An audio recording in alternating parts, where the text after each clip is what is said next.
Hello students, welcome to ClassFix IS which is part of ClassFix Academy. So Assam চৰকাৰৰ ফালৰ পৰা আৰু এটা গুৰুত্বপূৰ্ণ সিদ্ধান্ত লোৱা হ'ল আৰু এই কথা CM ছাৰে জনালে। CM ছাৰে নিজৰ যি অফিচিয়েল ফেসবুক পেজ আছে তাতে এই পোষ্টটো পাবলিশ কৰিছে আৰু ইয়াতে CM ছাৰে কৈছে যে শস্য নিযুক্তিৰ নতুন দিগন্তৰ স্পৰ্শৰ দিশত ধাৱমান অসম।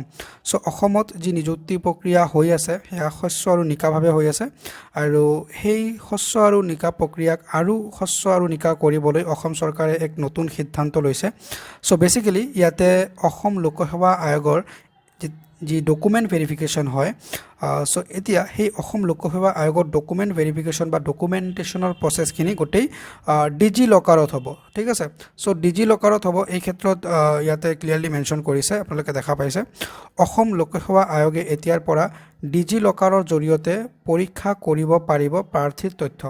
সো যিমান প্ৰাৰ্থী সিলেকশ্যন হয় বা ফৰ্ম ফিল আপ কৰে বা প্ৰিলিমছ পাছ কৰে, মেইনছ পাছ কৰে, ইণ্টাৰভিউ পাছ কৰে, তাৰপিছত বাকী যি প্ৰচেছ হয় সেই গোটেইখিনি এতিয়া ডিজি লকাৰৰ মাধ্যমত গোটেইখিনি চাব পৰা যাব। ঠিক আছে, সো স্বচ্ছতাৰ ক্ষেত্ৰত আৰু এক মানে নতুন পদক্ষেপ বুলি আমি ক'ব পাৰি।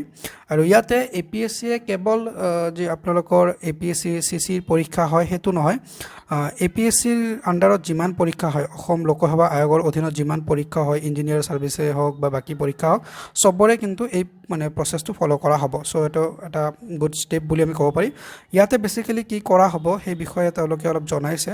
সো প্ৰথমে সম্পূৰ্ণৰূপে শেষ হ'ব প্ৰমাণপত্ৰ জালিয়াতি আৰু ভুৱা পৰিচয় পত্ৰ ব্যৱহাৰৰ আশংকা।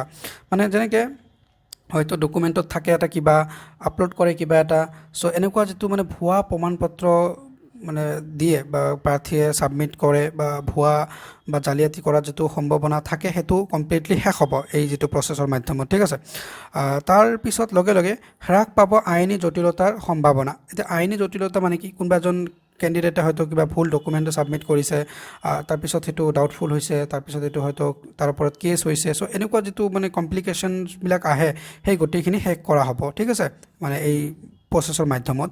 চ' অধিক দ্ৰুত হ'ব কাগজবিহীন নথি পৰীক্ষণৰ প্ৰক্ৰিয়া। এতিয়া চাওক, কাগজবিহীন নথি পৰীক্ষা মানে কি, আপোনালোকে যেতিয়া পৰীক্ষা পাছ কৰিব, পাছ কৰাৰ পিছত আপোনালোকে আকৌ ফিজিকেল ডকুমেণ্ট ভেৰিফিকেশ্যনত যাব লাগিব। চ' সেই প্ৰচেছটো আৰু নহয়। এতিয়া কি হ'ব, আপোনালোকৰ ডিজি লকাৰত ডকুমেণ্টছখিনি থাকিব, সেইখিনি তেওঁলোকে চাব আৰু ইণ্টাৰনেল ডিপাৰ্টমেণ্টেল ভেৰিফিকেশ্যন হয়তো তেওঁলোকে কৰিব পাৰে, কৰি কিনে এইটো কমপ্লিটলি ভেৰিফিকেশ্যন প্ৰচেছটো শেষ কৰি দিব। চ' এইটো বহুত ইজি হ'ব, কুইক হ'ব আৰু মানে কেণ্ডিডেটসকলেও ইয়াৰ পৰা বেনিফিট পাব আৰু বিভাগীয় কৰ্তৃপক্ষ APSCয়েও ইয়াৰ পৰা লাভ পাব। ঠিক আছে, চ' লাষ্টত যিটো আছে সেইটো হৈছে নিশ্চিত হ'ব প্ৰাৰ্থীৰ সুবিধা আৰু সহজলভ্যতা।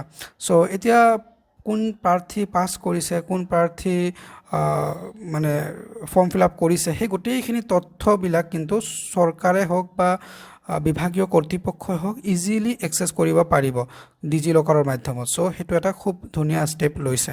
চ' যেনেকৈ আপোনালোকে নিজৰ ড্ৰাইভিং লাইচেঞ্চ হওক, আধাৰ কাৰ্ড হওক, সেইবিলাক ডিজি লকাৰত মানে ৰাখি দিয়ে বা ডিজি লকাৰত এভেইলেবল পায়, ঠিক একেদৰে আপোনালোকে APSCতো প্ৰচেছখিনি ফ'ল' কৰা হ'ব বা APSCয়েও সেনেকৈ আপোনালোকৰ ডকুমেণ্টখিনি ভেৰিফিকেশ্যন কৰিব। মানে ধৰক ৰাস্তাত আপুনি গৈ আছে, এতিয়া ক'ৰবাত পুলিচে ৰখাই দিছে, ট্ৰাফিক পুলিচে, এতিয়া আপুনি ড্ৰাইভিং লাইচেঞ্চটো দেখাব লাগে, আপুনি ডিজি লকাৰৰ পৰা দেখাই দিয়ে। লাইক ডেট আপোনালোকে এতিয়া APSCৰ ফৰ্ম ফিল আপ কৰিলে, APSCৰ ডকুমেণ্ট ভেৰিফিকেশ্যন তেওঁলোকে ডিজি লকাৰত কৰি ল'ব। যিমান কেণ্ডিডেট কোৱালিফাই কৰিলে, কোৱালিফাই কৰাৰ পিছত তেওঁলোকৰ ডকুমেণ্ট ভেৰিফিকেশ্যন যি ফাৰ্ডাৰ প্ৰচেছ থাকে সেইখিনি APSCয়ে ডিজি লকাৰৰ মাধ্যমত কৰি ল'ব। সেইটো বহুত ভাল হ'ব, বহুত টাইম ছেভ হ'ব। চ' এটা ভাল ষ্টেপ বুলি আমি ক'ব পাৰি। ডিজিটেলি গোটেইখিনি প্ৰচেছ কৰাৰ সিদ্ধান্ত লৈছে অসম চৰকাৰে APSCৰ। আৰু আগন্তুক দিনত আশা কৰিছোঁ এই যি প্ৰচেছটো এইটো মানে ADRE হওক বা টেটৰ ক্ষেত্ৰত হওক, সেই গোটেইখিনিতে মানে এপ্লাই কৰা হ'ব যদি মানে এইটো ছাকচেছফুলি হৈ যায়।